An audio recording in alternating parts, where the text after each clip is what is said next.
Ladies and gentlemen, welcome back once again to the Economancer. Today we're going to be unveiling the mysteries of interval estimation and hypothesis testing. So we're going back to to Kennedy's A Guide to Econometrics, the 6th edition.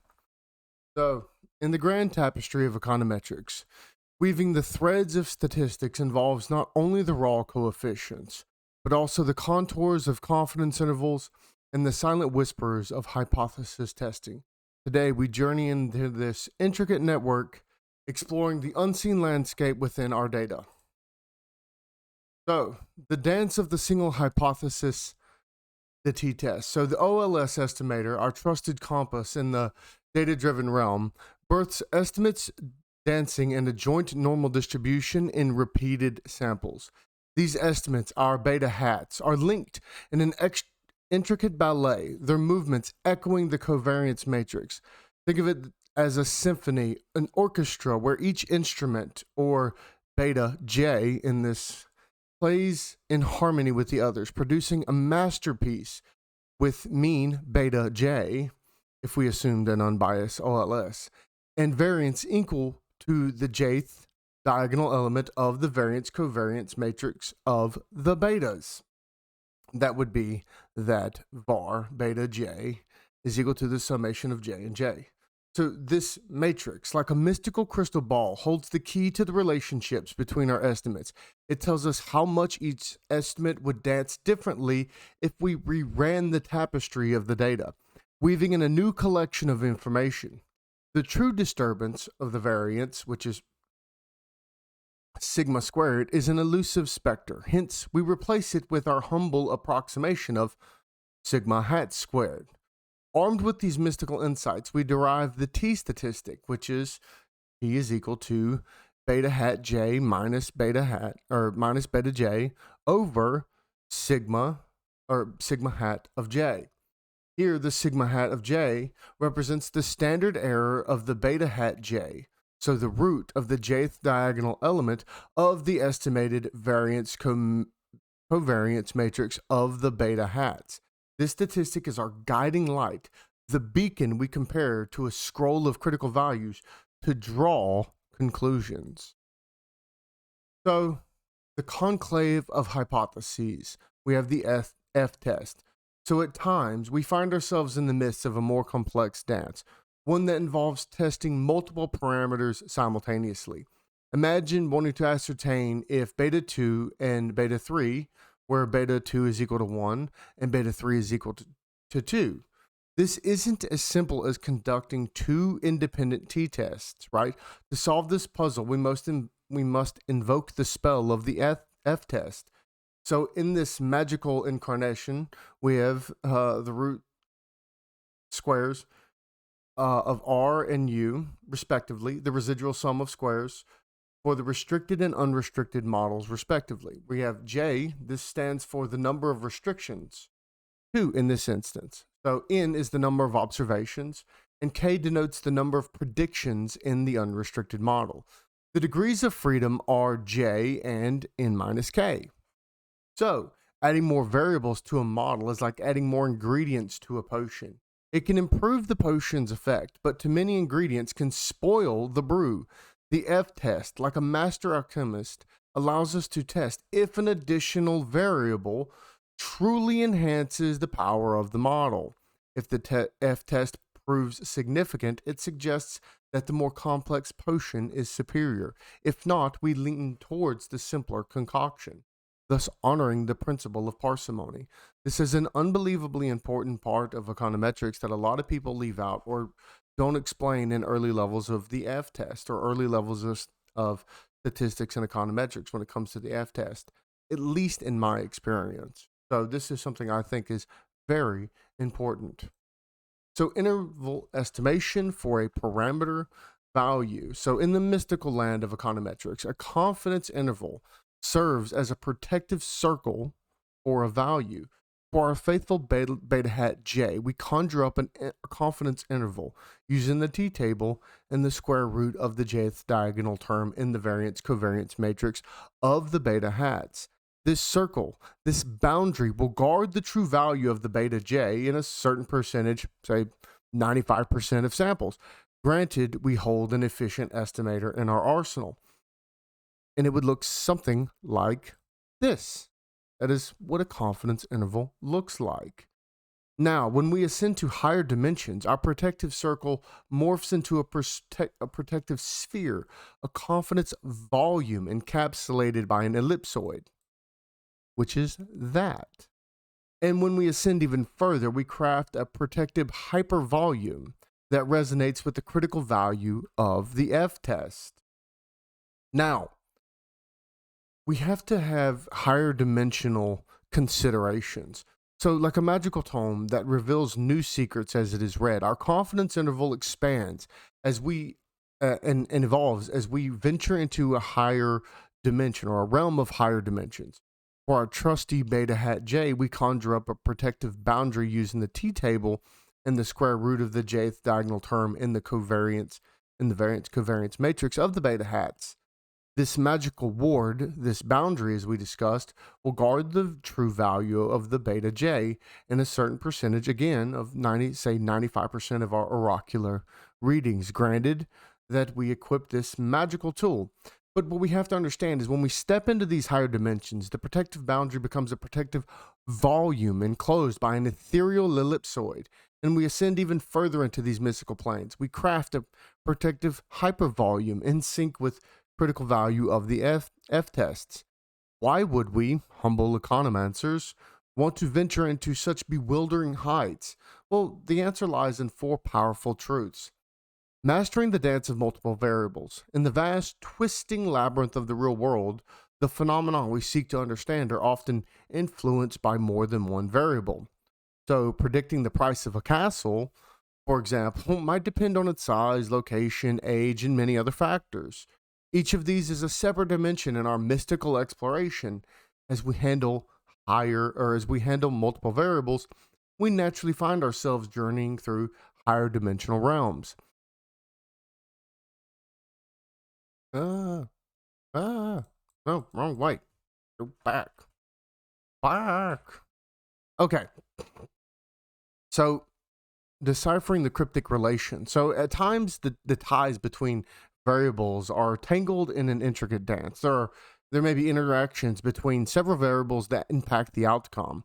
There may be, for example, the effect of arcane knowledge or education on the amount of gold one earns, income.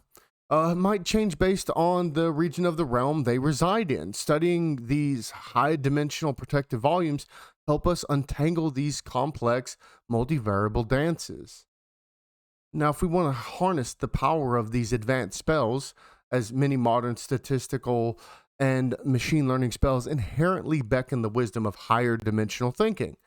Techniques such as principal component analysis, neural networks, and random forests all operate in the intricate dance of a high dimensional space. So if you really want to understand what's going on, you must understand the geometry of these spaces, and that can help us better command and interpret these more powerful spells. So, conducting superior hypothesis testing. As economancers, we're often faced with cryptic questions with multiple parameters simultaneously. It is true. Now, is it true that these 3 specific spells have the same effect on the crop growth in 3 different regions? In situations like this, conducting independent t-tests for each pair would be like trying to understand the melody of a triad by hearing each note in isolation. Only by venturing into high-dimensional space, invoking the power of the f-test, can we hear the full harmonious chord of the hypothesis test and gain superior insights. So what I would say here that's really important to my fellow economancers, as we journey through this mystical realm of econometrics, do not shy away from the bewildering heights of high-dimensional space, which is something that when you go from the undergrad into the graduate level, a lot of people become so scared of this. But what I say to you is not to be afraid, but embrace the challenge. Summon your mathematical prowess and unveil these secrets that lie hidden in these ethereal planes, right? For in the dance of multiple variables, the whispers of hypothesis testing, and the protective boundaries of interval estimation, we truly unlock new insights which allow us to understand the complex relations and guide our decisions with wisdom and precision. So, as you've seen earlier, the realm of nonlinearity and its tests, sometimes economancers find themselves charting courses through realms where the linear rules are bent into unusual shapes, where the usual magic of the F-test fades. Here, amidst the nonlinear mysteries, we have three guides. The North Star, Polaris, guiding the sailors at sea, and truly, the one true guide, which is Christ. But they are known as the likelihood ratio test, the Wald test, and the Lagrange multiplier test, and then again, just Christ. Though their paths may be divergent, they are asymptotically equivalent, leading us to the same ultimate truth in the vast infinite sea of samples. And again, this isn't to make a theological claim. There's only one path of truth in the vast infinite sea of things. So if you don't believe me, I would suggest you go look at my video against perennialism. But when we're trying to look at the real and not the really real, going back to my video on the Matrix, we have to look at the real world in this kind of warmed up Humean sense, to steal from William Lane Craig, who I don't want to steal from much. But anyway, so let's get to it. So we have the likelihood ratio test as our first guide. So the likelihood ratio test ponders two models, one nested within the other. It compares their likelihoods, essentially asking, is the complexity of the fuller model justified by a significant increase in likelihood? The Wald test, our second guide. It's basically a skeptic. It ponders whether the estimated coefficients are significantly different from the hypothesized values. So it's a direct and somewhat blunt approach, but effective nonetheless. The last is Lagrange multiplier test, the third guide. It's subtle. It introduces small changes or perturbations for our cybernetic folks to the restricted model's parameters and observes how the likelihood responds. It's as if you tweak a musical instrument slightly and listen for any discordance in the melody. The bootstrap, drawing strength from unknown lands. So, as economancers, we are occasionally confronted with a peculiar dilemma. To test our hypothesis and construct confidence intervals, we must peer into the veiled realm of sampling distributions. Yet this realm is sometimes shrouded in mystery, with the exact shape of these distributions remaining unknown or unreliable. In such instances, we summon the power of the bootstrap, a spell that draws strength from unknown lands. This enchantment begins by estimating the model in question and trapping the residuals in a magical container.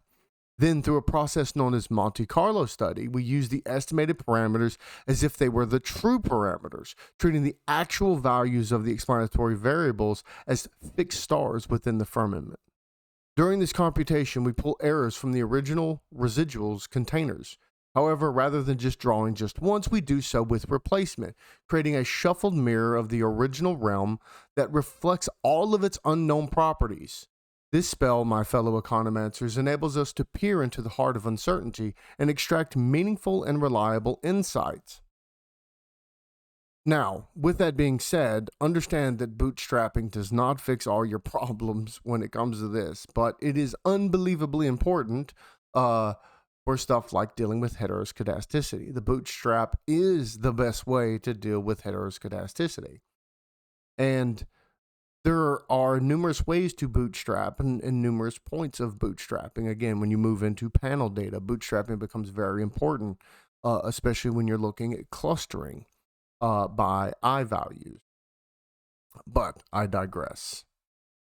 The grand conclusion. So, in this magical journey through the realm of econometrics, we've summoned powerful spells of interval estimations, hypothesis testing, ventured into the high dimensional spaces and nonlinear landscapes. We've mastered the arts of bootstrapping to draw strength from unknown territories. By embracing these mathematical incantations and their intricacies, we don't merely become better practitioners of the arcane arts. We become explorers, charting the vast, intricate map of understanding, truth seekers, navigating the labyrinthian alleys of uncertainty, and ultimately magicians capable of weaving raw threads of data into rich, enlightening tapestries of knowledge. So here's to you, my fellow economancers. Let us continue this journey with courage, curiosity, and a spirit of discovery. For the path of econometrics, while sometimes challenging, is nothing less than the path of discernment itself. Whether this comes to public policy or whether this comes to just our day-to-day lives and our own decision making. This important piece, this statistical or econometrician mindset, is extremely powerful in understanding how we have to deal with the day in our day-to-day lives and with the world as it follows. If you'd like to learn more about econometrics from a great and different perspective, a more fantastical bent, please like, share, subscribe. I hope to hear back from you. If you have any questions, comments, concerns, or other ideas that you think would be really cool when it comes to economancy, please let me know in the comment below. Have a good one.